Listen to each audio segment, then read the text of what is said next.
Okay, let's do this.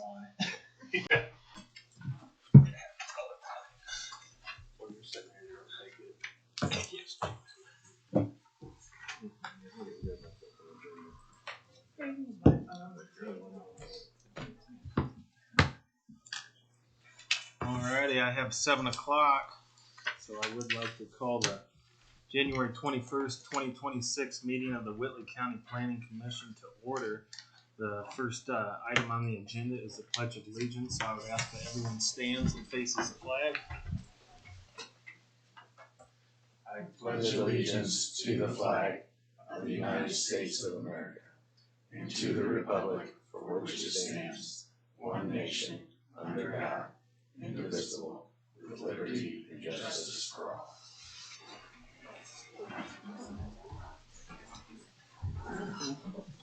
Looks like we're all here, but may we please have a roll call for members. Brent? Yes, you may.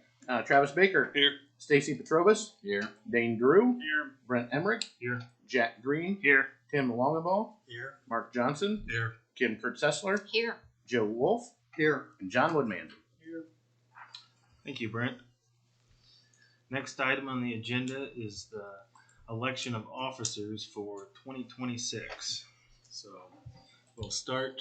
Before we do that, I have introductions to make for 2 new members. We have Stacy Petrovas, County Commissioner, and Tim Longenbaugh down that way, who replaces Thor from the County Council. Of course. Welcome to both of you.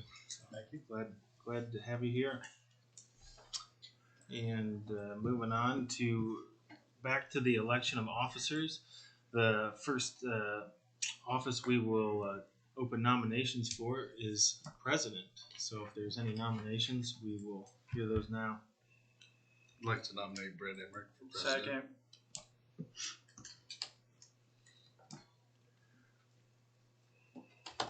Any other nominations? I will close nominations for president and go to a roll call vote, please. Certainly. Travis Baker. Aye. Stacy Petrovas. Aye. Dane Drew. Aye. Brent Emerick. Aye. Jack Green. Aye. Tim Longaball. Aye. Mark Johnson. Aye. Kim Kurtz-Seslar. Aye. Joe Wolf. Aye. Thank you, Brent. Next office is for the vice president of the Planning Commission. I will open the floor for nominations. I'll nominate Mark Johnson. I'll second that.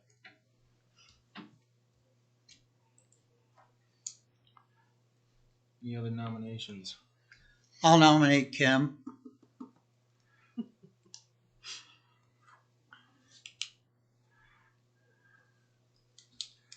Any other nominations?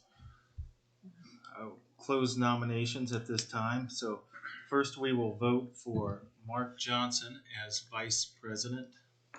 Mr. President, I would recommend, since we have multiple options here, that we do a roll call and you just state who you're voting for. Rather than go through it twice. Yeah.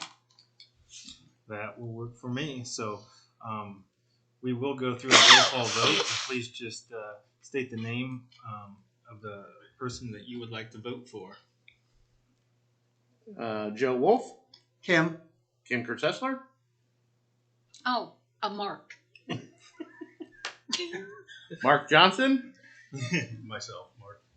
Tim Longaball. Mark. Jack Green. Mark. Brent Emerick. Mark. Dane Drew. Mark. Stacy Petrovas. Mark. And Travis Baker. Mark. Alrighty, Mark it is for vice president. Thank you.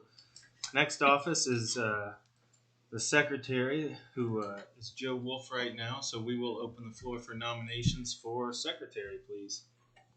I nominate Joe Wolf. Second. Any other nominations? I will close nominations for secretary and ask Brent for a roll call vote, please. Travis Baker. Aye. Stacy Petrovas. Aye. Dane Drew. Aye. Brent Emerick. Aye. Jack Green. Aye. Tim Longaball. Aye. Mark Johnson. Aye. Kim Kurtz-Seslar. Aye. Joe Wolf. Aye. Alrighty, thank you. Sounded reluctant. So You always try to be hesitant. From the Planning Commission, we will elect one of our members to serve on the Board of Zoning Appeals in 2025. That was Jack Green. So I will open the floor for nominations for a BZA representative. I don't want it either.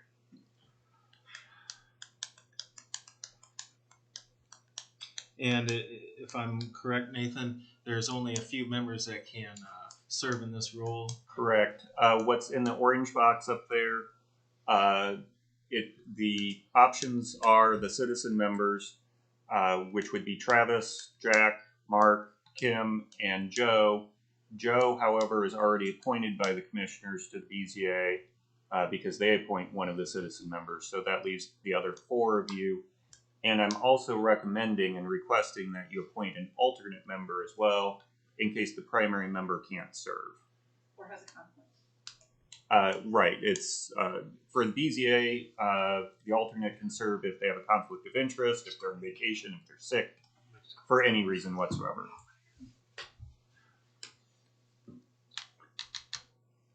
I'd nominate Kim. Second. For the regular member or as an alternate? Regular. Okay, we have a nomination for Kim for the regular member to the BZA. Are there any other nominations? I nominate Jack back on it. Do you accept that, Jack? What's that? Would you like to be nominated I for? nominated you to be back on it. Who nominated me? I prefer not to. I wouldn't mind being the alternate at this point, but it's whatever. But no, I'm going to vote for Kim.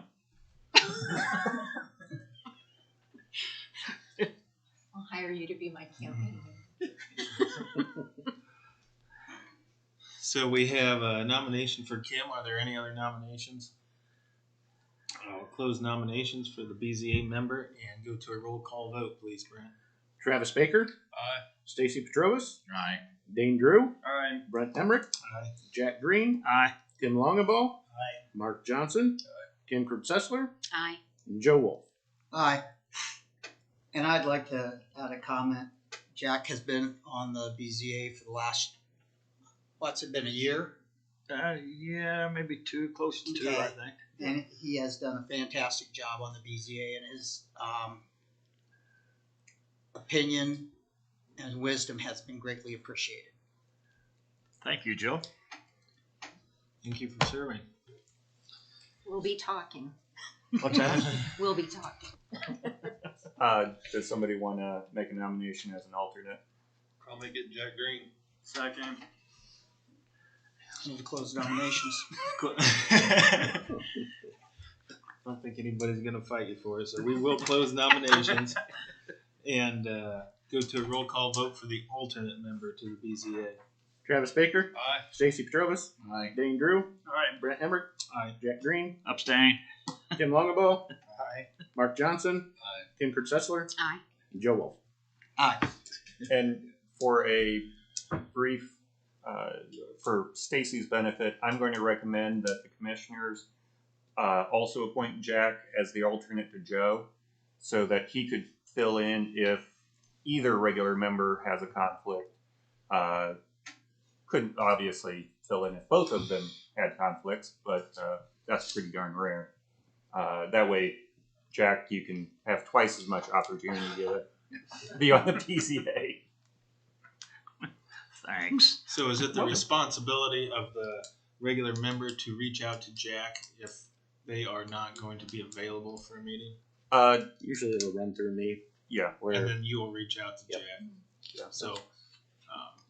So, Yeah, if it's like a vacation or something like that, let us all know as soon as possible. If it's a sickness, sometimes it's short notice and there's nothing that can be done. But As an alternate, Jack, I will still send you the email information of the BZA so you'll know what's going on. Yep.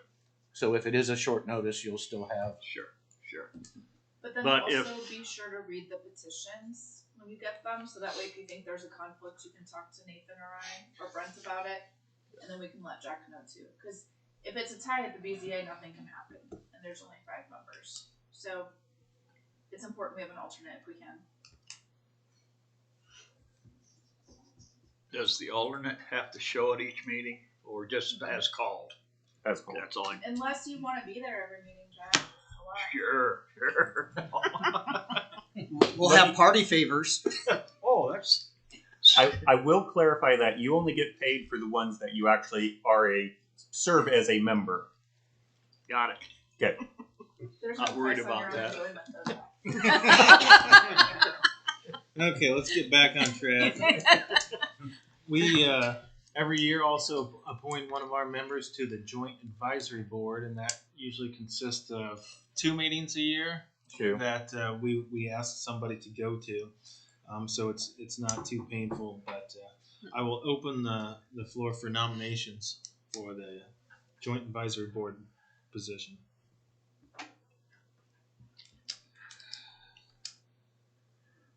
I'll nominate Kim. I'll second that. You guys just want me living up here, don't you? Any other nominations? I will close nominations for the JEB representative and ask for a roll call vote, please, Brent. Joe Wolf, Aye. Kim Kurtz-Seslar, Aye. Mark Johnson, Aye. Tim Longabaugh, Aye. Jack Green, Aye. Brent Emerick, Aye. Dane Drew, Aye. Stacy Petrovas, Aye. and Travis Baker. Aye. Thank you. That concludes our elections for 2026. Next item on the agenda is the previous meeting's minutes. If everyone had a chance to look over those. I was not here at the November meeting.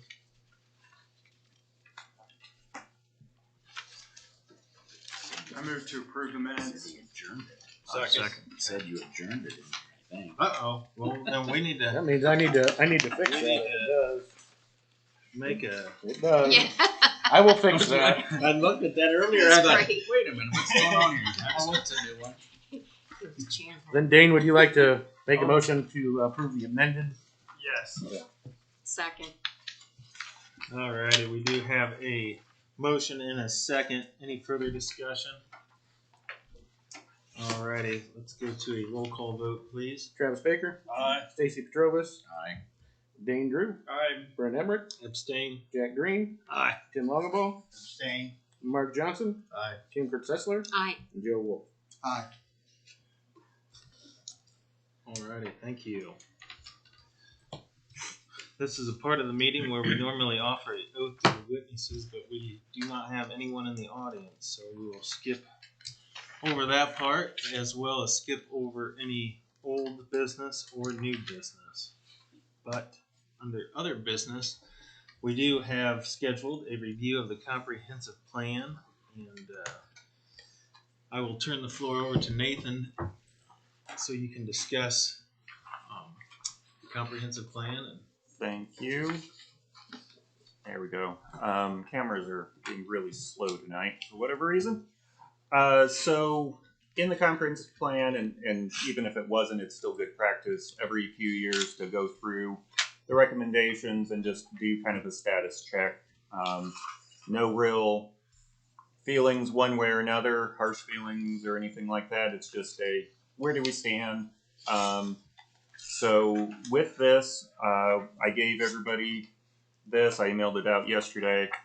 My intention is there are about 13 or 14 recommendations times 5 different goals, to spend maybe a minute on each, basically saying what it is the priority still the same as it was five years ago when we updated the comp plan last.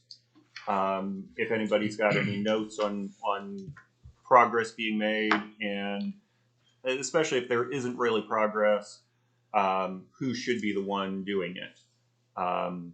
So not a lot of stuff is the Plan Commission or is government, but especially when we get into the last 3 sections, there are lots of recommendations that are good for the community that are not governmental actions to be taken. So another reason that we have us collectively looking at this, because everybody knows different parts of the community. So without further ado, I will switch to goal number 1 here, and I'm just going to read the goal, and people, again, I want to spend maybe minute 2 tops on each one, just rapidly going through these and saying where we stand and go from there. So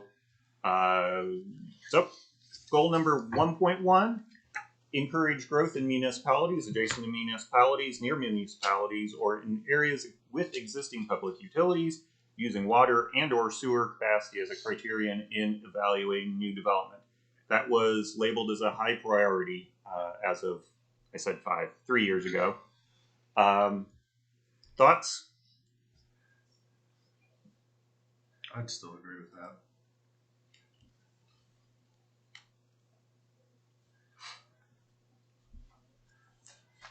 Feel like we're achieving it? It's more of a progress recommendation anyway, but Well, I think that's in the forefront whenever, whenever we have discussions, and particularly about the extra jurisdictional. Thank you. Help me with the acronym. ETJ. Thank you. With Columbia City, that was kind of the result. Okay. Any other thoughts?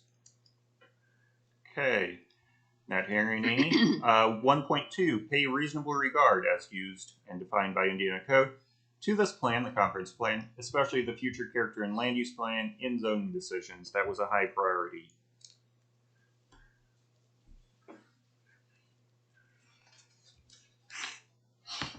Anybody feel like we aren't achieving that recommendation? So I'll mark that as ongoing progress then.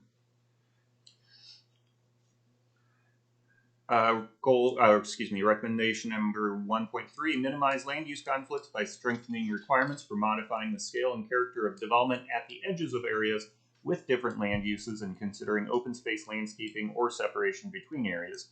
See the land classification table in part 3. And for everybody's benefit, what that means is where you might have recommended character of, say, residential or agricultural up against industrial, pay attention to that perimeter and make conscious choices that respect agriculture one way and industry the other.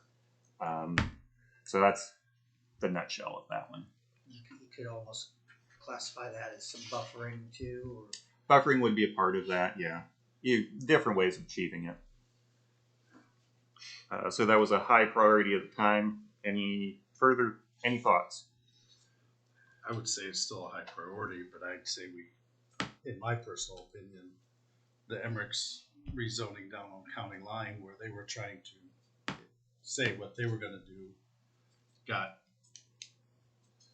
blown all out of proportion as far as I'm concerned on that. Okay. And that wasn't anything you guys did per se, but it was just community uproar, really. Yeah. So it's a good example of this coming into play, but how it played out was not optimal. So, okay. Any other thoughts, examples? Okay. Moving on, 1.4. Recommend standards and locations for alternative energy generation facilities. That was a high priority. Keep in mind that since the time the comp plan was adopted in 2022, we have had solar recommendations, standards, adopted twice. Wind hasn't changed. Any further thoughts? Any thoughts on additional alternative energy that we do need to take a look at? Should we start planning for nuclear, for example? I would think the small modular reactors are going to be happening. Okay. The governor's office, I believe, is pushing that right now. and they don't need that much acreage for that. No. And there was a bill last year, I think, that passed in Nathan that allowed for some trial runs for those going up in different communities, different counties. Yeah. It wasn't a full throated, but it was I don't know. encouragement to put them, start designing and putting them in. Okay. I'll make a note here that we should look into how nuclear could affect us, and go from there. 1.5, protect rural character and agricultural land from development that has suburban or urban character. That was a high priority. Thoughts?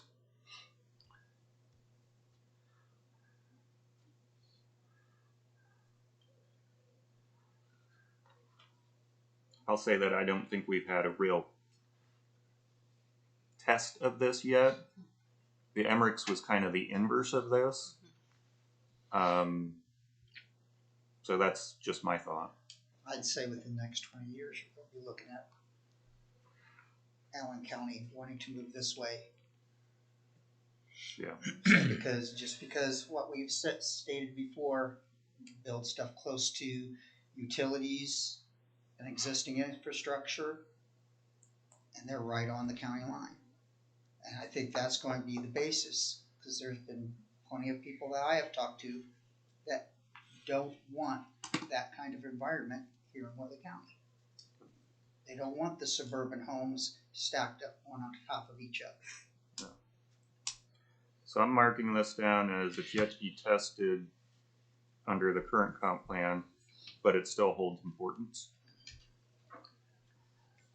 Number 1.6, support local farming activities and evolving agricultural uses that conform to recommended character types as specified on the plan, and mitigate potentially incompatible effects through development standards and certainty of location. I'm not sure I can say that any clearer, but any thoughts?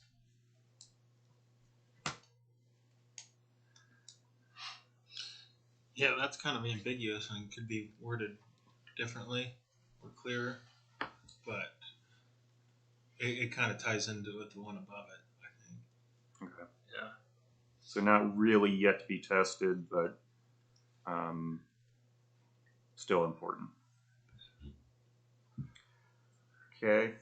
1.7, strengthen and enforce anti-funnel regulations in the Whitley County zoning ordinance to minimize congestion and overcrowding of lakefront. That was a high priority. I'm not sure why it was a high priority, because we already have an anti-funneling code in the zoning ordinance.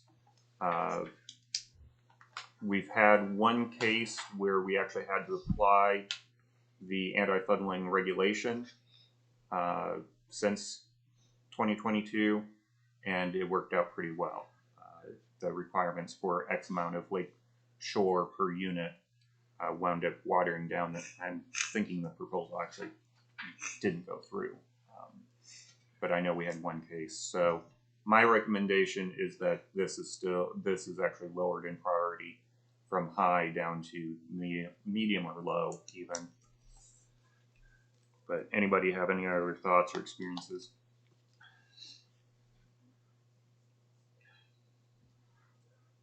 I agree with your recommendation. Okay. And I will say this isn't necessarily a change in the comp plan that would have to involve public hearing and so on. This is just kind of a policy sort of deprioritization. 1.8, take action to address lake-specific issues in a detailed plan and update regulations of the zoning ordinance to minimize the number of variances for lake properties. So I'll speak to this one. This is the detailed plan would be a subset of the comprehensive plan, very specific to the lake areas. That would call out where should parks be, how do we deal with the lake shores, should we have some sort of guidance on what types of seawalls you put in, where should commercial be, should we be looking for a bait shop, which comes to mind because somebody's proposing one soon, hopefully. Should we look at more restaurants at each lake? Stuff like that. So far more granular than the comprehensive plan at the county level. That takes money, and I've not proposed doing that to either county commissioners or county council. On the flip side, the other part of this, the number of variances, I don't feel that we have had a large increase in variances. They tend to be pretty much the same types, pretty minimal side setbacks, for example, or front yard setbacks. And when we adopted the change to broaden the applicability of the averaging rule 2 years ago, that has helped quite a bit for the front yard setbacks. So my suggestion is that this just stays as is, waiting for the opportunity, particularly financial, to pursue a detailed plan. But any more feedback on that one? Am I allowed to add anything? Please do. I would just be afraid on some of that stuff where if you change the setback regulations on the lake residential, where the lakefront is 35, rear of the road is 15, if we lower those setbacks, you're just going to have people want to encroach closer and still get variances anyway. So my personal opinion is I don't know that we would need to change it any to reduce the number of variances. I think And the amount of variances that are coming in are manageable. Yeah. I think Jack and I can attest to that with being on BZA, that is the most frequent variance we see is for that front setback or side setback in the lake areas and people wanting to build. You know, it's been several years ago that we went from 10 down to 5. By several, you mean like 22? Well, I mean on the sides. That's what I mean. That change was in like 2003. Okay, well, but Just a minute ago, Joe. I wasn't here then. So. But that's what we hear most of in our meetings is stuff like that. So. Yeah, when it was a 10-foot side yard, there were years that we had, I think, 150 some variances, most of which were lake. So, okay, going on. 1.9, incorporate provisions into the approval and permitting process for new developments and new homes that protect existing agricultural operations and work with builders, realtors, and other organizations to educate new rural residents about living in agricultural areas. That is a medium priority. I'll say that I have looked into this. I've come up against a few legal-ish issues, process issues especially. Liz, you want to maybe speak a little bit to the legal side of stuff on this one? For which, tell me what you're talking about, but like specific. The 1.9, the idea of including the notice provisions in land transfers was part of this. Oh, yeah. The difficulty with that is always going to be how it gets enforced. So we do have a good group of realtors here in Whitley County who would obviously know the rules. That would be easy to get that to them.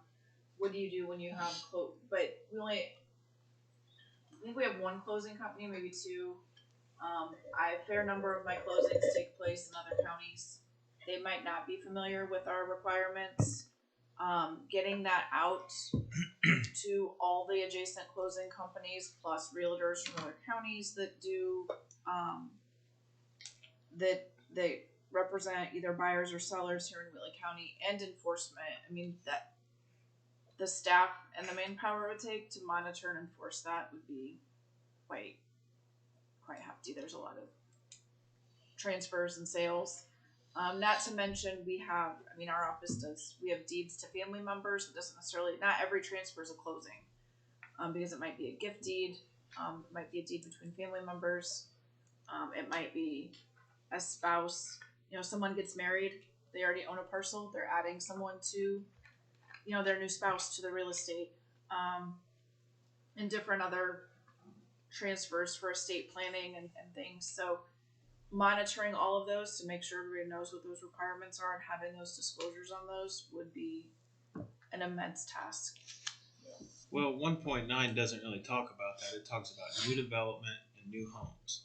And I think that is important to have provisions there because you head off issues before they start or try to. Well, that's not going to stop the issues that we see. No, it never will. Yeah. But so it at least it gives. will address. I mean, because we have a constitutional right to farm right now in different statutory provisions that that tell people that there's a right to farm. But we still get people who complain about it. Honestly, my take is the enforcement of it is going to outweigh the benefit, because you're still going to have people complaining, regardless of what they read on a deed. I mean, we see it all the time with covenants and restrictions. I didn't know that covenant was in there when they do something they're not supposed to on a parcel. I just don't think it's going to make it. Obviously, it's your decision. That's just my take legally, that it's going to require additional manpower for enforcement So and Yeah. education. the idea of adding it to the deed and transfer process is for the new home idea. And it's going to be difficult. New developments, we haven't really had a chance. We haven't had any major new developments. Arrowhead Ridge being the only exception. And that's like residential to really test that one. So this, I'm going to mark this as same priority, work in progress, looking for opportunities to make this happen. The education component separate from the first half. The second half may be easier to take care of than the first half. For now, does the right to farm law give us enough protection, or at least that we could fall back on that for now? As a far commission? as a farmer, Or as a farmer? yeah, if you're doing everything right and you're Oh yeah. Yeah. I mean, typically where you see it invoked are like nuisance suits, Yeah. where it's one private party against another private party, not in a government action. But yeah, I mean, making sure that every single realtor knew what one specific county is doing is where it becomes, and closing companies is where it becomes difficult. So, okay. I'm going to move on then. 1.10, every 3 to 5 years, evaluate the consistency of the future land use and future character and land use plan with desired growth patterns, community character, and changing market forces, and address inconsistencies by modifying decisions or updating plans. That would be basically doing this, what we're doing tonight, but very specific to the map. And I would recommend either we do that, well, either later this year in a similar semi-workshop format, or at least sometime in the next 2 years. So that is I'm going to say that's a to be done. It's on our to-do list. Let's see, 1.11, amend the county zoning map and zoning ordinance, subdivision code, and other regulations allowing for community input and supporting these goals and recommendations. That's just a catch-all saying you should have codes that mirror the recommendations of the comprehensive plan. And we are slowly making modifications because this was an update. A lot of the codes already aligned before we got here. So, but I will say, does anybody feel that there are glaring things that are out of line of the zoning code with what the comp plan recommends? If so, then we should take care of those. Does anything knee-jerk gut reaction come to mind?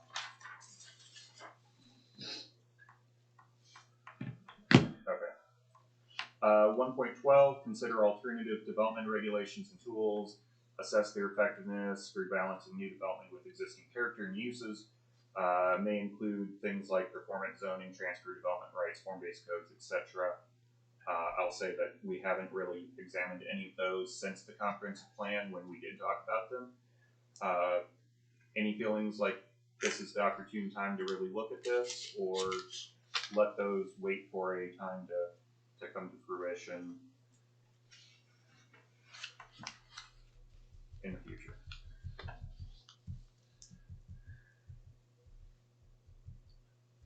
Okay, wait it is. 1.13, encourage industrial and business park development along US 30 where designated on the character and land use map with design and landscaping that minimizes visual impacts to surrounding uses. So that's 2 parts. The first is industrial and business park development along 30. And then the other part is more specific design standards. So thoughts on that one?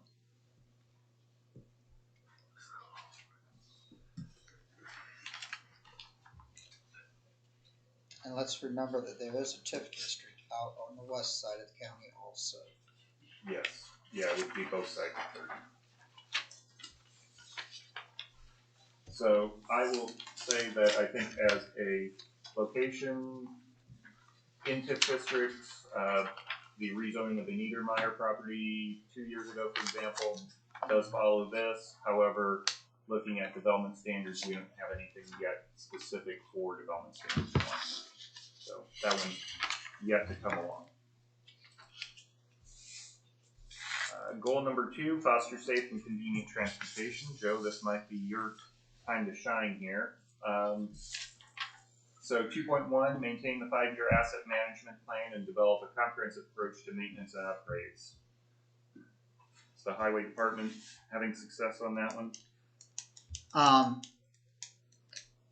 Right now with most of this stuff on development, as you know, with Senate Bill 1 and that, they've been, community crossing grants last year they were 1.5, this year they are $1 million. So they've went back $500,000 on that. So that affects our paving process right now. We are keeping up with maintaining the roads. As far as upgrades, bridges, culverts and that, you know, we also look at that as sort of a maintenance. Brad handles the bridges and that, so. So the highway department is still maintaining and correlating the maintenance for roads with the asset management plan. Yeah. Okay. It's just funding may or not be totally there. Cool. Gotta remember, I'm a little guy now. You're more there than I am. Goal number 2.2, identify possible alternative funding resources for road maintenance and implement strategies that reduce maintenance expenses and other ongoing costs. That's a medium priority. I do not know what alternate funding sources could be. I think that's why it says identify them. I would say that would be wheel tax. And I know it's not a popular thing with any politician, but one of the things that was thought of was possibly to do a little study into it to see what an incremental increase might be, because it's been set for $20 for since 2003, I believe. So, and costs have done nothing but gone up. But that might be one way to do it. But, you know, I know nobody likes a new tax, but go through that and look, see what would a 5% increase be, or a 10%, 15, 20, and no, because nobody's going to want you to raise it another $20. Because that's sort of a fixed cost on people. They sort of bank on that, and you get guys who are excavators, farmers, and that they're buying plates for their vehicles. It affects them more than the average homeowner. And it also affects our industry in this county too. I'm going to say that's still probably a highway department thing, right? Or highway department commissioners. Yeah. Okay. 2.3, be prepared to capitalize on opportunities to acquire additional right-of-way part of development and during improvement projects. I'll say that our code that requires additional right-of-way to be dedicated as part of our plats, that's in line with this. I'm not sure if there's been additional opportunities that have been done, but that one does come to mind. So, any other thoughts on that one? Okay, 2.4, refer to the transportation plan map in conjunction with the future character and land use map when approving new development and update it regularly as development occurs. I'll say I don't believe that one's been tested yet. We haven't had development yet that has needed to have a review of the transportation plan. But any other thoughts on it? But the future character and land use map were consulted by the Propel 30 folks. Yes. Yeah, the Propel 30 got our comp plan, the city's comp plan, transportation plan, so they have them. How much they paid attention to them, but yes. And legitimately they did have, when we had met with them, they did seem like they knew what was going on. That has been a while ago, though. 2.5, work with enforcement agencies and officials to determine needed regulations for transportation throughout the county and to enforce them consistently. As I recall, that was essentially a directive or a suggestion to the policing agencies for speed enforcement, but it could also be other things. So, anybody have more thoughts or insights on that one? It's working. Okay.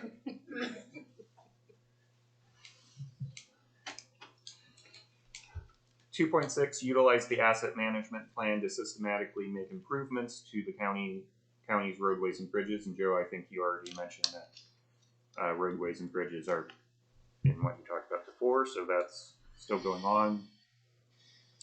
Other thoughts, if any? Any bridges come to mind that we need to deal with? Just tell Joe.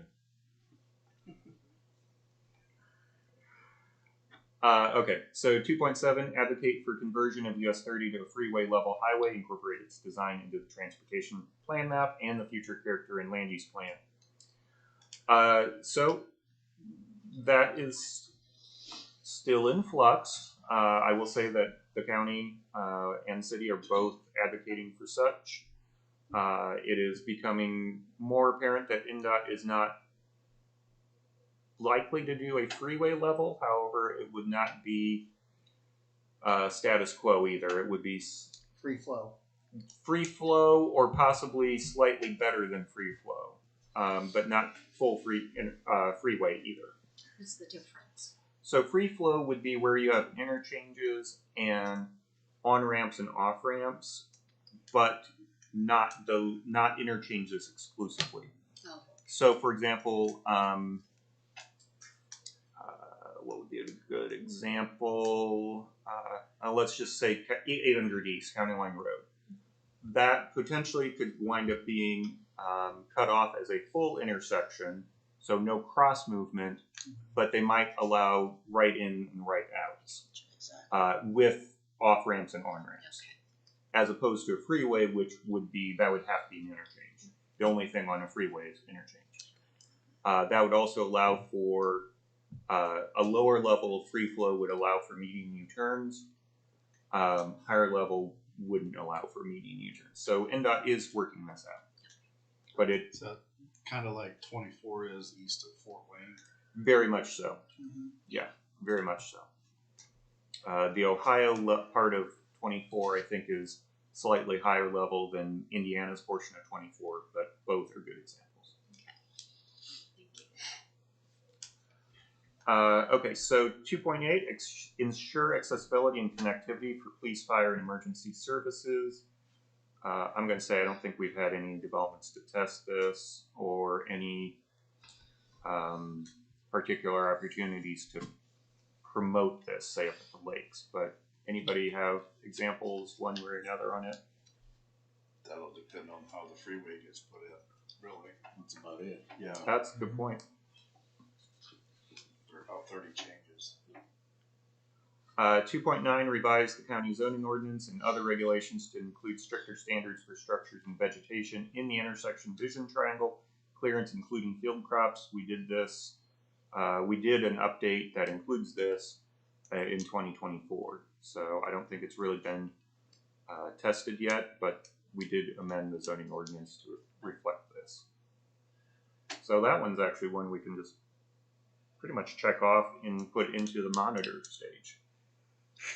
2.10, continue to support the Whitley Transit System.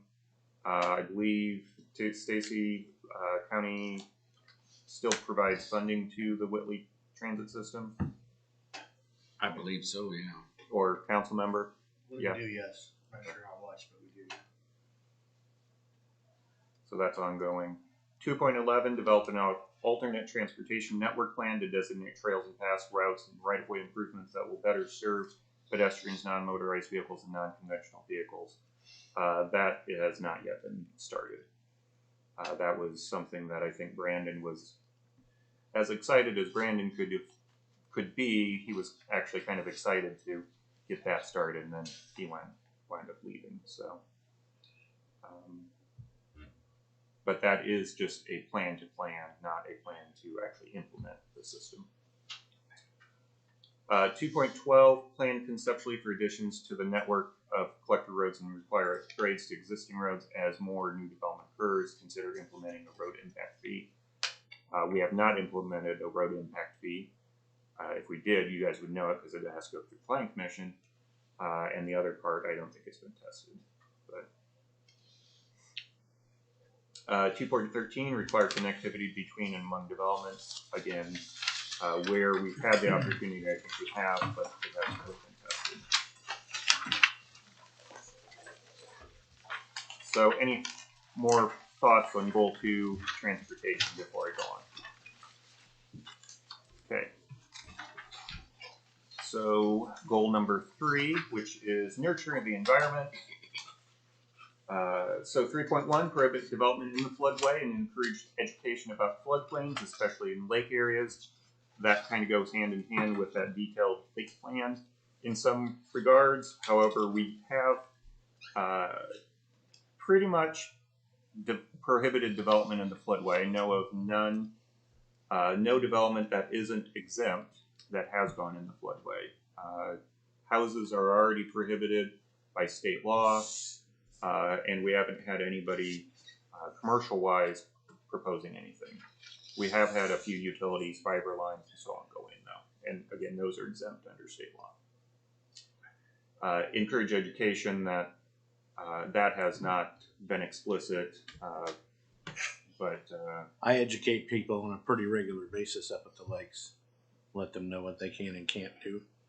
So yeah, it's more reactive education than proactive. On a one-by-one basis. Yeah.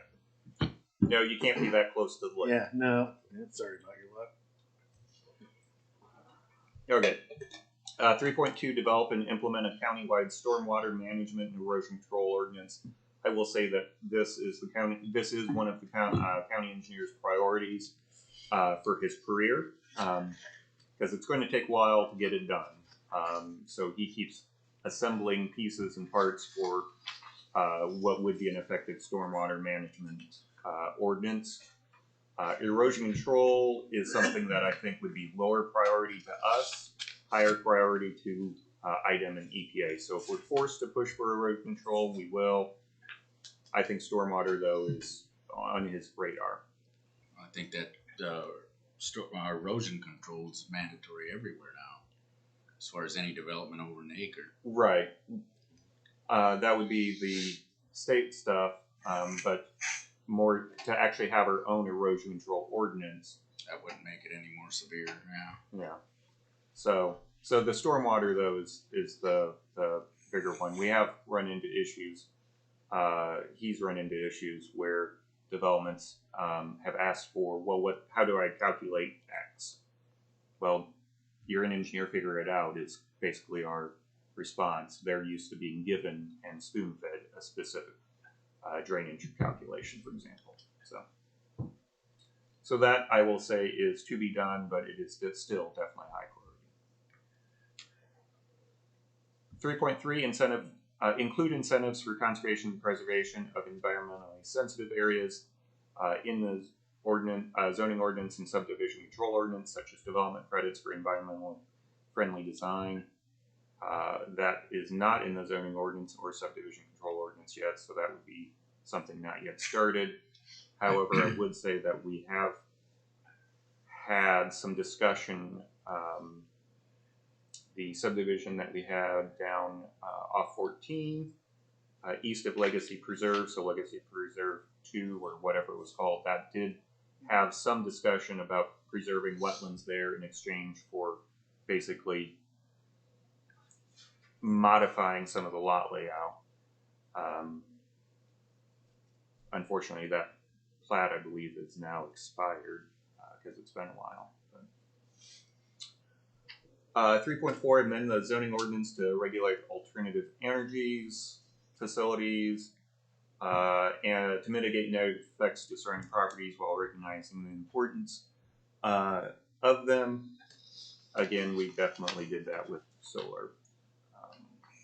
So I think that one, for the time being, is a check off. Again, I would say nuclear may be included in this going forward. 3.5, continue to closely regulate septic systems, explore allowing alternative types of on-site treatment systems where soils are not ideal for conventional systems. Well, continuing, we definitely still do that. Health Department is very keen on that. However, we have not taken on the Allen County model of allowing some alternate septic types. Stacy, you may know better than I do on what that actually Other means. than the mound systems, I'm not familiar with anything else really. But Yeah, Allen County has a couple other. They specifically have been granted ability to use that no other county has. In any case, we haven't done it, so this is still a work in progress. 3.6, monitor Indiana's list of impaired water bodies for Whitley County to identify changes and examine possible causes. I will say that I do pull up the impaired water body list about once a year just to see what's changed, and for the most part, nothing much has changed. There aren't any, in my eyes, there doesn't seem to be any specific causes.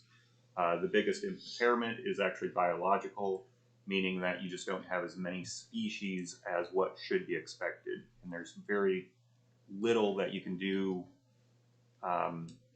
about that without just going in and trying to recreate what is quote unquote expected. However, there are some water bodies that do have chemical and other impairments, so those are ones that we probably should watch for. 3.7, strengthen the countywide recycling program through service enhancements such as, I'm not going to read all of that. I believe nothing has changed in terms of what we're doing with the recycling program other than it does continue. Anybody have more words on that one? Okay. 3.8, identify and inventory environmental features that are unique, large in size, irreplaceable, or contain a rich, diverse few species. I have not done that. But should the Plan Commission or Plan Commission staff even be the ones doing that is the question I pose to you guys. I'm getting some shaking heads there. Okay, that's a recommendation looking for a person to do it. 3.9, target identified environmental features for conservation and preservation. That relates back to 3.8.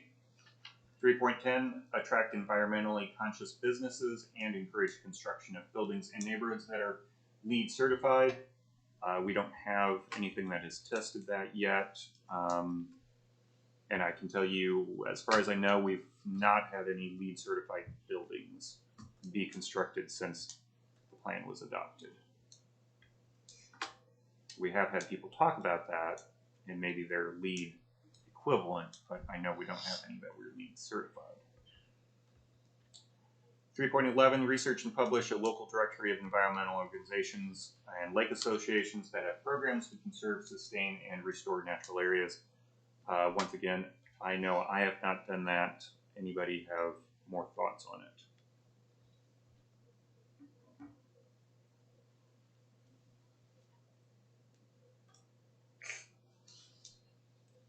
Okay, that's another one looking for a home. 3.12, encourage healthy soil conservation practices to reduce drainage runoff and sedimentation. believe that is just a good practice all the way around and would work hand in hand with the drainage, erosion control, and drainage board issues. So, anybody have more thoughts on any of those?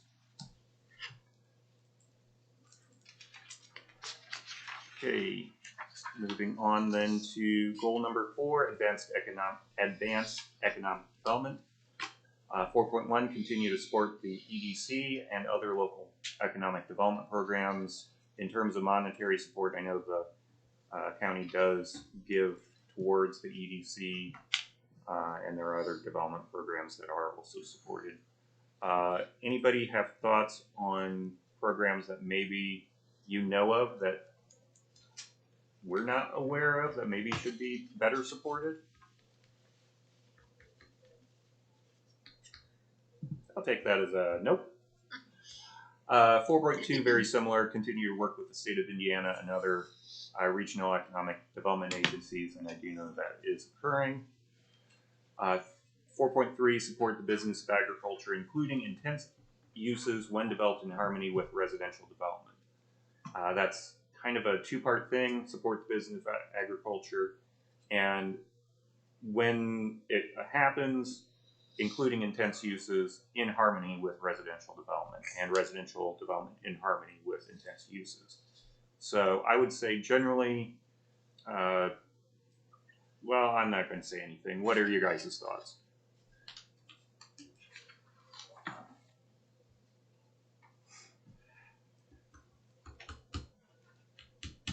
Something that's being done in progress. It's definitely not something that's going to have an end date. Are we failing to meet this one? Are we achieving it as an in-progress item? Or is this even not something that is truly a plan commission item? It's bigger than plan commission.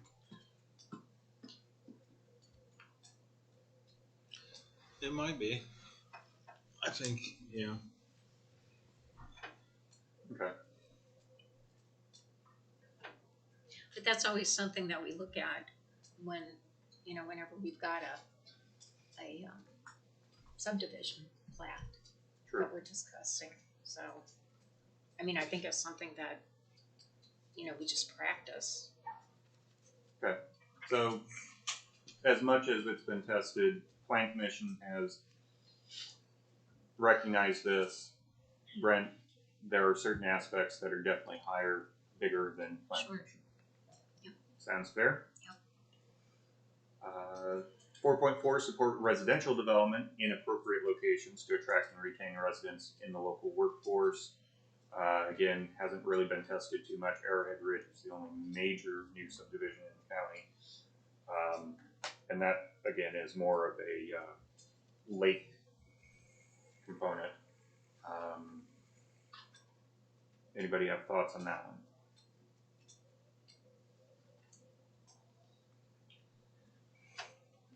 Okay, 4.5, encourage businesses and industries to locate in areas with sufficient transportation and utility infrastructure and focus on infill and redevelopment of underutilized sites. I will say that EDC definitely has been pushing for reuse of some of the buildings. The Pyrotech building, for example, when it went for sale, was rapidly snapped up by another occupant. So we do have that, and we do have some infill sites that are continually marketed. So that is not necessarily a plan commission item. 4.6, modify the zoning ordinance and SCO to minimize or mitigate the adverse effects associated with business and industrial areas. That is something that I would say maybe we should look at, but I also don't think we have a huge issue with, because we do have the opportunity oftentimes for buffering and other requirements. Does anybody have a specific example that we need to worry about on that? Okay. So that stays a high priority in the event that something rises for us to tackle. I would say that would be a good way of looking at it, yeah. We need to be very mindful of mitigating adverse effects. 4.7, utilize existing resources such as the Whitco Career Academy, Eagle Tech, etc. to advance workforce development, and as far as I know, that is being done. Someone mentioned to me what happened to Ivy Tech. Does anybody know? Used to be at Marshall. Is Ivy Tech still there? Can't answer I don't that. know. Okay. I don't know some of 4.8, be proactive in developing affordable and widely available broadband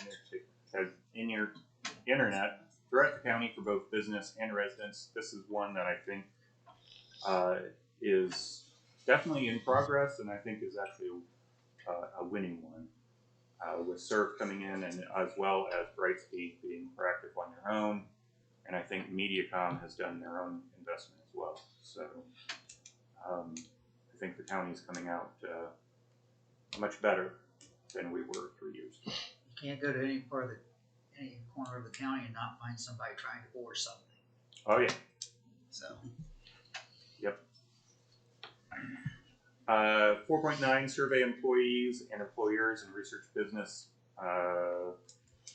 Strategic plans to identify and prioritize quality of life improvements that attract and retain business and workers, and prepare an implementation plan for making priority improvements. That's a low priority.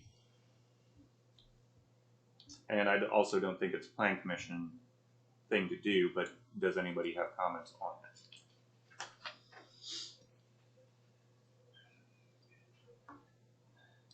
Okay. So you're keeping notes of all of these that you feel don't belong to the plan commission, so the next time we update the plan. Yeah, so basically we can reach out and say, hey, we have this recommendation, EDC, Eagle Tech, I don't know, some other entity, are you doing this? Or here's a good idea, would you be willing to take it on? So yeah. That one there almost sounds like a Chamber of Commerce. Chamber of Commerce, that would That's be what I'm doing that. that could be a great thing for her to work on. 4.10, continue to utilize tax increment financing, TIF, and other economic development tools to develop new and well-advantaged business and, where applicable, housing sites. So not housing sites, but Joe, you already mentioned that TIF is being utilized still, both on the west and east side, and we still have businesses being located within the TIF districts. So I think that is ongoing. Study commercial, 4.11, study commercial real estate market in light of changing industry preferences and demands, including but not limited to emerging work from home trends. Keep in mind when this was written, we were still in lockdown mode off of COVID. So work from home is, I don't think work from home will ever leave, but it's definitely not as prevalent as it was 3 years ago. But other than saying that, I don't have much of an update on it. 4.12, similar, study those work from home trends to better understand whether and how the county stands to benefit by providing support for at home workers. So that's tied in. 4.13, this is one that I think actually should be a higher priority than it was even 3 years ago, and that's to figure out what we can do with childcare and preschool needs. Childcare is a consistent issue among new residents. I want to check what they're doing in Minneapolis. They seem to have it under control. They've got plenty of funding, apparently. On that note, we'll move on to enhanced quality of life, goal number 5. And again, on this one, most of these are not plan commission things, so I'm just going to read them off, give you a pause here a little bit. If you have thoughts on it, speak up, otherwise I'll just go on. 5.1, develop and maintain strong partnerships between and among various levels of government, quasi-public and nonprofit agencies and private enterprise to ensure the most efficient use of resources to the public benefit. Any thoughts?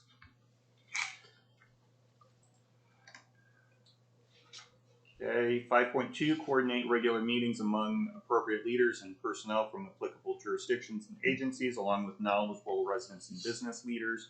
I will say that in the 2011 plan, which is where this originated, that came from a time when the municipalities and county were at complete odds and butting heads, and this was a real heavy recommendation to try and get the two sides, county and municipals, to work together. By the time it got to be the update 3 years ago, that priority was, the cooperation was much higher. So that's where this is coming from.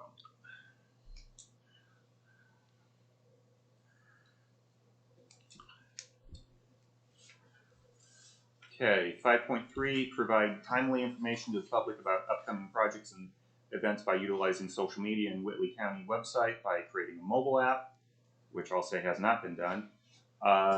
Consider creating an information manager position, which also has not been done. But council and commissioner information manager position is an idea out there for your consideration.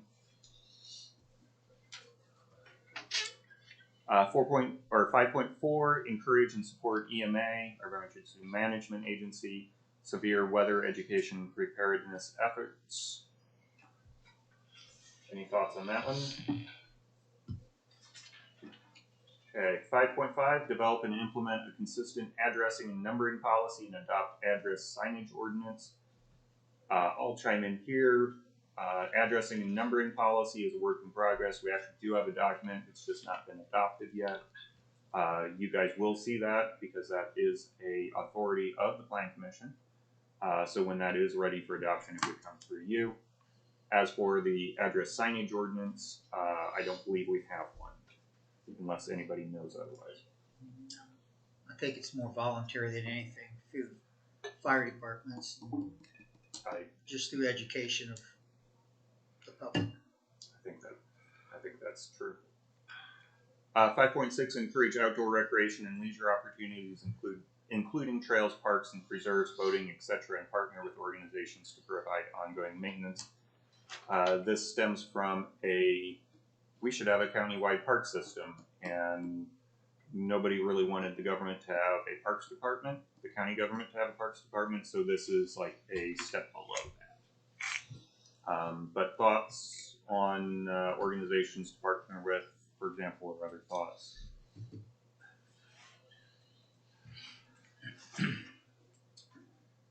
Okay, 5.7, support local festivals and fairs, farmers markets, agritourism, and other public interest events because of the role these events play in enhancing quality of life.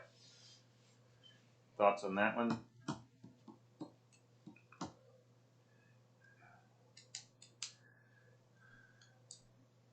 Okay, 5.8, recognize the importance of unifying library services and promote the availability of existing services. I don't think the libraries have unified yet. However, Churubusco is looking at a new facility, so good for them. Or bad, depending on how you Or bad. look at it. Do we need new libraries? You got a good one right here in Busco. That would be the unification I'd idea. be for the unification. Buy them a bus. Maybe Whitley County Transit can put books on there. Bookmobile, here it comes. The bookmobile. Get a taco truck and have books too. Yeah.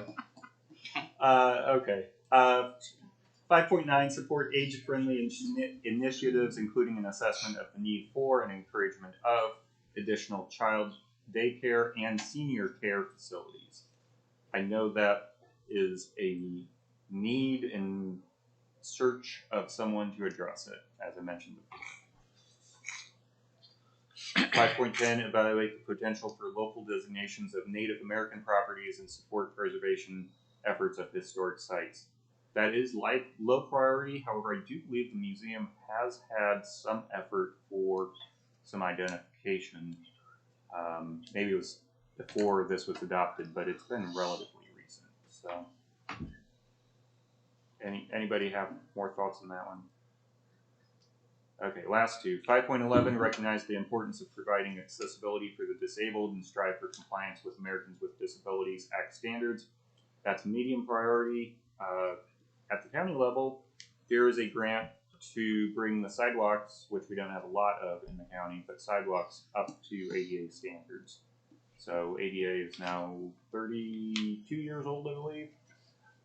So we're finally getting these sidewalks that were put in the pre-90s and into the 90s with curb ramps and tactile plates and so on. So that is something being done. And finally, 5.12, identify areas of the county that are not served with adequate broadband, and that's very similar to the previous one, so we are making progress in that. So with that status, we can put this list of recommendations in terms of status aside for a couple years. Of course, we need to keep this in mind as we've discussed. And we will come back to the map portion, as I mentioned, sometime in the next couple of years.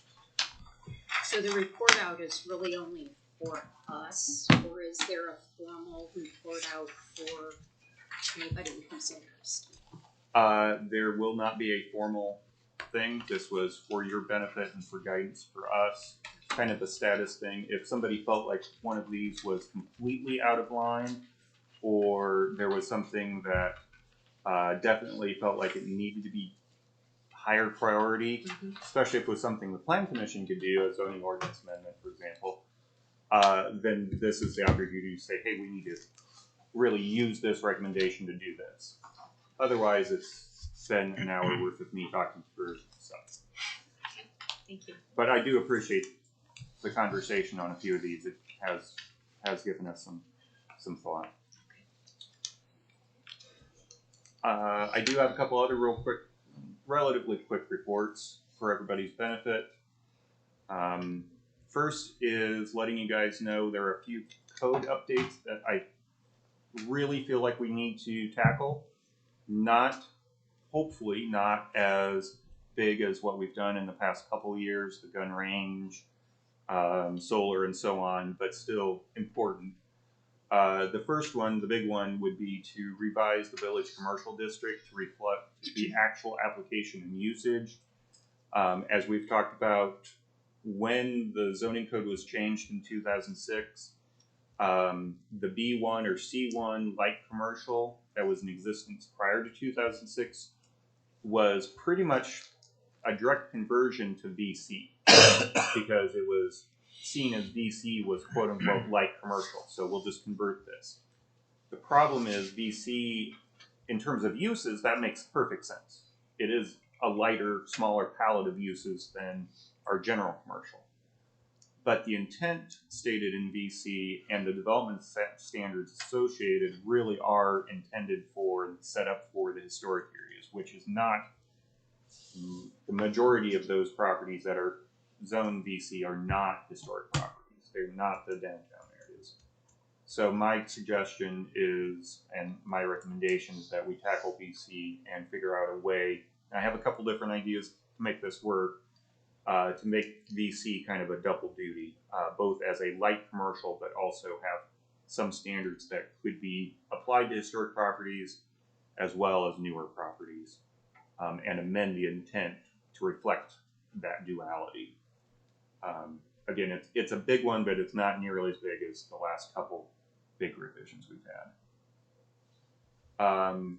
I also want to add some definitions. The BZA really had some good discussion over the last couple meetings about how they think restaurant, event center, and bars should be defined. It's been in relation to a couple different cases, one specific and a couple others that are related. But those definitions, while seemingly obvious, they're not as obvious as what you might think when you start getting into the application of it. Is a restaurant that holds events, is it a restaurant that holds events, or is it an event center with a restaurant? What is distinguishing that? Is a bar a component of a restaurant, for example, or is a bar that is in a restaurant still a bar as a standalone use? is there a threshold between what is a restaurant and bar in terms of alcohol sales or consumption? Lots of different ways that this could be defined. And it doesn't really matter how we define it, it matters that we do define it. Another one that we came up in looking at it, in 2024, we added camping to AG and a couple other districts. Before it was just in Parks and Rec, which was too limited because all of our campgrounds are in AG or LR. But there was an oversight in doing the same treatment with RV park. So need to go back and make sure RV park is well addressed as well. Especially since we have like RV sales and service and storage lots in general commercials. So I think it is allowed in general commercial. Should we have it in IPM, which is also related, is one thought. Making more changes to deal with tiny houses and RVs and trailers. We consistently, and Allen County just adopted code to allow for quote unquote tiny houses as a concept. We removed the minimum square footage out of AG a couple of years ago. I really think we should explore expanding that. And what does that mean? What are we looking for? RVs and trailers are related because they would be potential small dwelling units as well. Accessory dwelling units, and I'll actually say accessory commercial units. Those are two concepts that are becoming prevalent. And depending on how this bill that I'll get to on the next slide goes, we maybe just have to do it. But we really should look at looking at except more places that we could allow for accessory dwelling units, and again, potentially accessory commercial units. So the cottage workshop, for example. We allow them already by home occupation, but this would be more of a specific permissive thing rather than a more discretionary thing.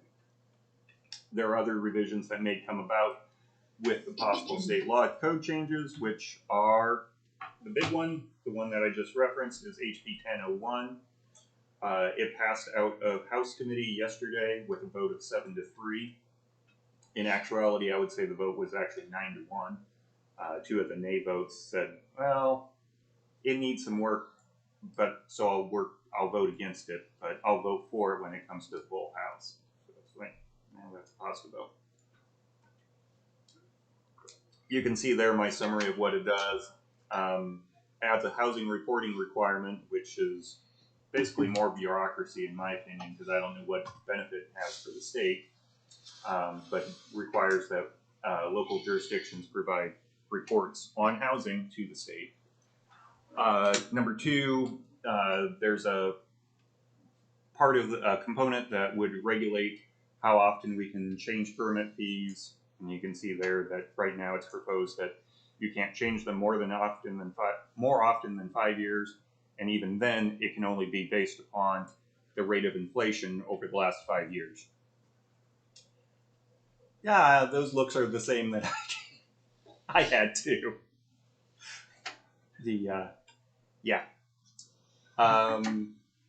It would prohibit residential architecture and design standards. We don't have any real architectural standards in the county, so that would be things like you have to have X number of windows, or you have to have shutters, you have to have so much percentage brick, for example. Many places have those architectural things in code. We do not. However, design standards is very broadly written and includes things like floor area, which we do have. So again, if this goes forward, it would negate the minimum floor area. So, as I mentioned, it would be good for us to examine it in more districts. If this passes, it would be a moot point because it would just prohibit us from enforcing it. It would also make permitted uses. Single-family dwellings would be allowed anywhere in any residential district, which virtually we allow the way it is. Duplexes would also be the same, so two-family dwellings. Deviation from what we already have, it would allow for 2 single-family dwellings on any lot. So basically you could have, right now our rule is 1 per lot. This would say you could have 2 or a duplex. That would be something we'd have to change the code to address properly. Accessory dwelling units would be permitted on any lot in conjunction with a single family dwelling. So permitted anywhere that single family is permitted, which is anywhere. Mixed use development would be allowed in any district that allows office, commercial, retail, warehouse uses. So if you think through it, that includes all of our commercial districts because they allow for commercial and retail. Warehouse is allowed in our industrial districts. So pretty much mixed use, which would be commercial with residential, could be in any district, any commercial or industrial district. So that could be problematic for, say, Park 30, where we have some businesses that could be sensitive to residential development. But they do have covenants that I'm sure restrict uses as well. It further defines and redefines development standards, removes the minimum floor area, as I mentioned, changes the minimum lot area to a maximum minimum. So if this passes, you could not have, where you have sewer and water, so this isn't really a big thing for the county, but where you do have sewer and water available, your minimum lot size cannot exceed 1/8 of an acre, 5,445 square feet. So you can make your minimum smaller than that, 4,000 square feet, but you can't make it, say, 6,000. As it's written right now, there's no change if you're on the septic system or well. This only applies for public water and sewer. It does change, and this would apply to us. Accessory dwelling units cannot be limited by familiar relationships. So currently our secondary dwelling units are limited to family members, so that would strike that out. It would make accessory dwelling units apply everywhere, and then also strike down any other regulations that you have. And then finally, there's many other things it does, but finally on this list, it would change the parking standards to be that you cannot require more than 1 parking space per dwelling unit. And oddly, it also says that you can't have a maximum number of parking spaces for a use either, which is really contradictory, so that's why I left it off. But so that means it's just 1. Right. Basically, you can't require them to have 2, but you also can't say you can have a maximum of, which is really weird. That's why it's contradictory. So, whatever. It passed out of committee. There's one more thing I want to mention to Nathan. Okay. One use that I think is. Okay. Let me finish one thought. And one other thing is there are a lot of ways to exempt yourself. You can opt out a lot of these prohibitions. However, the way it's written is municipalities can opt out of these. Counties have to live with it. That, I think, is an error in their writing, but that's how it's written right now. So, yeah, Liz. There's also a provision that allows religious institutions to build affordable housing on property they own, if it's in a residential or commercial area. Yeah. That becomes an automatic permitted use. And either the religious institution is the developer or they've hired a developer to do it for them. So that would be the other, I think that one's, I don't know that we have a lot of those in the county or areas where that would be effective, but it's just, that's one of the provisions in the bill as well. Yeah, that, depending on how it works out, could wind up encouraging churches to become developers because they could do more intense development. It's not just single family the way it's written, it's any type of and it's affordable housing. Yeah. And they don't pay property taxes when they own the property. Until it transfers, I think. I talked with Kim, and it depends on whether they are making a profit or not. If it's in their mission and it's not for profit, they would be exempt. If they are making a profit, they would be treated as a developer. And my guess is that's why the affordable housing provision is sort of the way it is. Probably. I also think, given who the author of the bill is, if I recall correctly, he's from South Bend. It really makes me think that there's something up in South Bend with the Catholic Church that they're trying to do that they threw it into a state bill. So that might be where it's coming from. I don't know that for sure, but everything seems to line up that way. I know the Catholic Church actually does have a development department for the land that they have very large land holdings, so they do their own development too. So are deeds allowed to be more limiting than this bill? This does not restrict the enforcement of deed restrictions and covenants. Those are still private. Those would be between private parties, though, that those could not be enforced by the government. It does say that you cannot require such provisions, so we can't even say as a condition of approval you'll have covenants that do any of this. It is pretty clear about that one. So this is pretty big if you haven't caught, and could have pretty wide ranging application, and this isn't even all of it. There's a few other sections that are less interesting, applicable. Does it have wide support moving forward, this bill, you think? Or will it get killed? Since it moved out of committee, it will probably move out of House to the Senate, but at that point, I don't know whether it will be picked up in the Senate. It might get chopped off a little bit more, but because it's out of committee, and housing is one of the big issues of the General Assembly this year. Yeah. At the testimony yesterday, about half of those who testified were against this, the way it was written, for various reasons, pretty widespread reasons. About a third were in favor of it, and the remainder were just kind of like, yeah, we're here, we can live with it, we don't really care. The ones who were really in favor of it, the Indiana Home Builders Association, and there was another, essentially Builders Association, were very big proponents of it. So take that for what it's worth.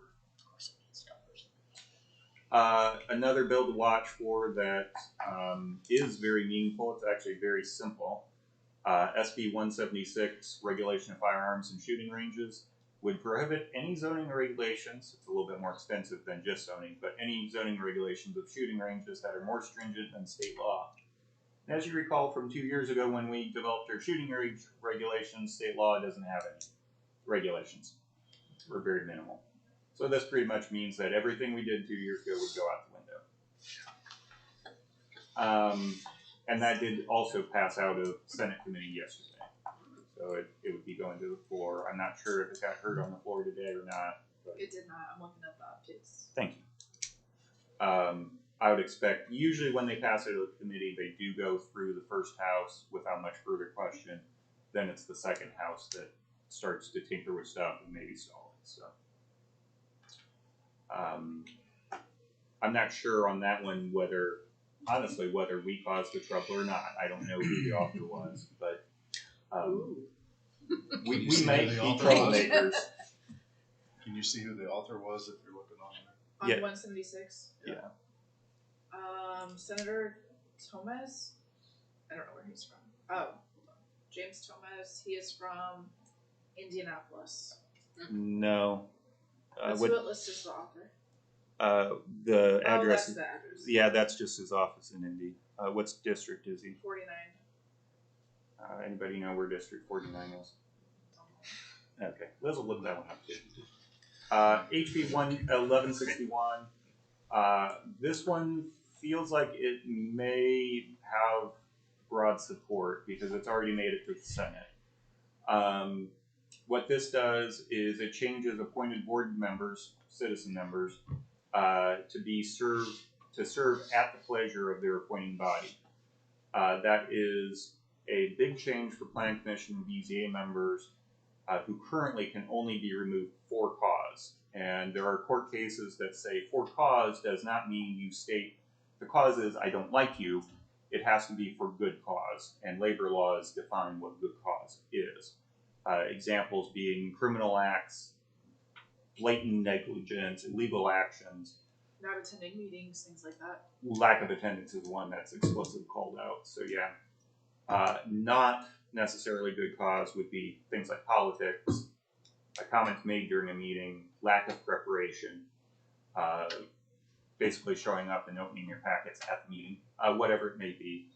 But this would eliminate all of that, and very kind of uniquely to Plan Commission BZA, you have an appeal process that's built into state code. So if you are removed, you can file an appeal with the court system. That would also be eliminated. Basically, it removes and makes the appointees much more political, in my opinion, because they serve at the pleasure, at the discretion of their appointing body. For Plan Commission, I'll say may not be a huge change for the BZA, which is supposed to be and set up to be very apolitical. It would be a very big change. So. And they're doing this to like all county Yes. It's boards. Anything that doesn't have an elected member but has appointed members on it. yeah. So drainage board would change. That's probably the next biggest one. But there's about a dozen different boards and codes that change. Did you find District 49? Yeah, it's Vanderburgh and Posey counties. Okay, so wait and so. And then there's some others, just so you know, in case you see anything come up that are not as big a deal, or at least haven't really gotten any traction yet. HB 1333 is related to energy projects, tax credits and stuff related to that. Does have some zoning implications, but not huge zoning implications. Passed through committee yesterday. Things that have been filed but not yet scheduled for the committees, they still have, I think, another week to be heard at committee. 1043 dealing with data center water regulation. 1356. This is one that I think is actually really kind of a cool concept. It probably deserves a bit more refinement. So I kind of hope it does get to committee and get some discussion behind it, but that's conservation of agricultural land. It would require that county commissioners adopt an ordinance to set up a agricultural conservation easement system in relation to the Indiana Department of Agriculture. So I will, using the Emerick farm example, this would potentially set up a mechanism that the Emericks could put their fields into an agricultural conservation easement outside of the realm of zoning. Still a county government thing, but not a zoning thing. So I think that's why I kind of think it's a cool alternative concept. There are some zoning implications, there's some other tie-ins, but I really like the concept that's out there. But unfortunately, since it's not yet really been scheduled for hearing at the committee level, I have a feeling it'll probably end up dying. 1416, preemption of local regulation. That is one that generally doesn't apply. It does apply to certain titles. Title 32 is the big one. That would be dealing with land. Title 32 on the state code deals with property generally. And that would go back to the idea of that we were discussing before, the idea of having the notices built into land transfers. It would negate our ability to insert anything additional into that because that's regulated in Title 32. There's some other things, but that would be one that comes to mind. Most of our zoning regulations come from Title 36, local government. SB 7 deals with carbon sequestration. SB 54 is one that, again, if it gains traction, it would basically negate all of our solar code regulations because of the way we have it set up. We have it set up that if you want to have a solar project, you have to get a rezoning to a solar overlay, and there are development standards that are attached to that overlay. This would eliminate that and it says that you have to rezone a regular zoning district, not an overlay, to something that allows for solar. So we could easily modify our code to allow for this, to accommodate it. but as is, it would negate the way we do it, which means we would have work to do. SB 75 is a weird one because it's very specific. It would mandate bailout lanes at drive-thrus, so you can't get stuck in a drive-thru if you're tired of waiting. That happens at Starbucks all the time. Yeah. However, interestingly, it does have an exemption that if your drive-thru goes through a building, not just around a building, you're exempt from the bailout lane. So I have a feeling that we would suddenly have a whole bunch of drive-through, literally drive-through building Lots of drive-thrus. awnings being built.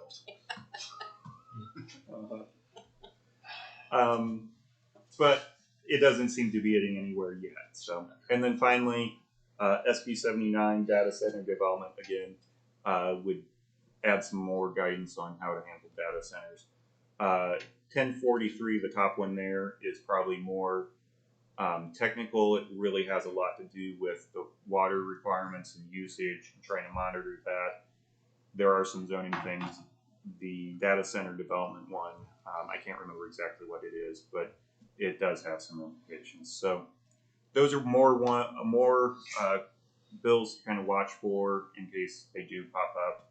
You're aware of them. So Do all of them have reporting requirements associated with them? the water regulation one does.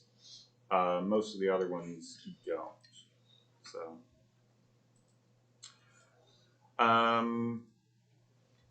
Okay, well, thanks for bearing with me for the last hour or so that I've been talking.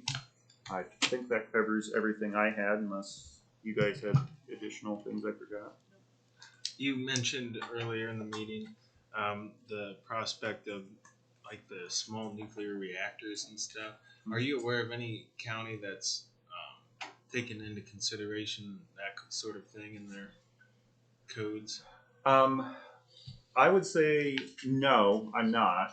And I would say that the most likely place that is actually dealt with are the codes that date from, say, the 1950s and 60s, when nuclear was really popular as a potential use. So if you have a modern code, it hasn't been dealt with for that long. But if you have a really old, obsolete code, everything old becomes new again. So, but it definitely would be something that we would have to research and figure out what we want to do with. There's a potential that small nuclear reactors wind up just being simple industrial development, and that's how we deal with it. It may be far more intense than that. My guess is, though, they're going to go through the IURC based on the statute that passed last year. That it would just go through the IURC for approval. So we wouldn't even be able to touch it then? This just allows, well, a public utility to petition for it. My guess is that's because of the reimbursement or the allowance for reimbursement for certain costs associated with the development. My guess is that's who would develop it. Well, for those of us that went through the whole solar thing, that was botched from the beginning, and it was a complete waste of so many people's time and money. So I hope if there is another energy source that comes up, maybe we can learn something and not screw it up. So that would be fantastic, and not have to go through all this again. So I don't know if you want to run that by the commissioners and just say, hey, we want to get out in front of this, and because if somebody, a business, whoever it is, starts saying, I want to put a small nuclear reactor in Whitley County, God have mercy on them, because these people are simply not going to have that. Well, and, I mean, look what we've seen, just over nothing. So I think it, you have the opportunity to. If a public utility, so the statute that passed last year allows a public utility to recover certain development costs for creating a small modular nuclear reactor. Public utilities go to the IURC for approval, and that limits our ability to zone and have development standards on things like that, because the IURC takes control then. Yeah. So it's something that we'll have to figure out for sure.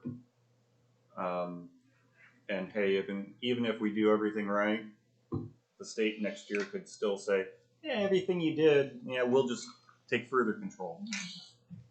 So I think Yep, like many something things, to we tend to monitor. have kind of a moderate approach, not leading the edge and not totally trailing behind. Probably a good sense here too, in my opinion. But yeah, no, point taken, getting with commissioners, I think you guys should. If we Give us some don't have direction. any standards and somebody comes up with one to do one of these, is it up to us to say, hey, we don't want that, even though we don't have any standards? Or do we have to come up with standards if they come up with something? If it's through the IURC, If it's through the IURC, there's nothing, They're not. we don't need to. it would be if Mess it was with like it in a the first place. independent developer wanting to Exactly. do one. That's, Yeah. Yep. So in the Well, absence of it being defined where it is, it would fall under our catch-all provision of uses that aren't otherwise defined, our special exceptions under the IN district. So you would have to find an IN district and get a special exception, and at that point, whatever standards could be attached as conditions to the special exception. It's not a perfect way of doing it, but it's a way of doing it.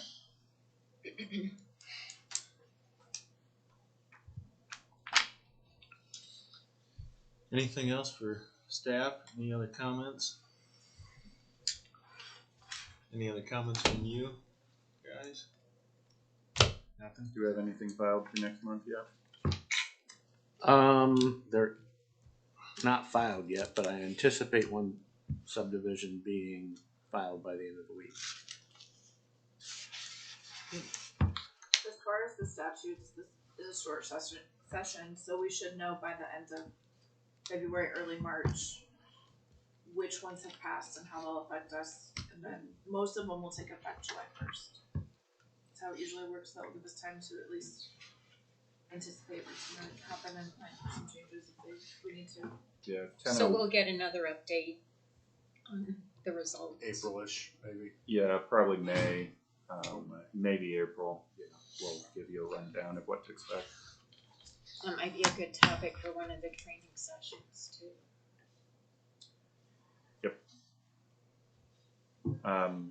Yeah, on that note, as you remember, the March one, we have a 5th Monday in March, but that's canceled because it's spring break. And odds are I won't be here for the one in June, so I will find something. Legislative update may actually be a good one. Liz and Brent could probably update everybody on that. But I believe family vacation will wind up being that week for me. So.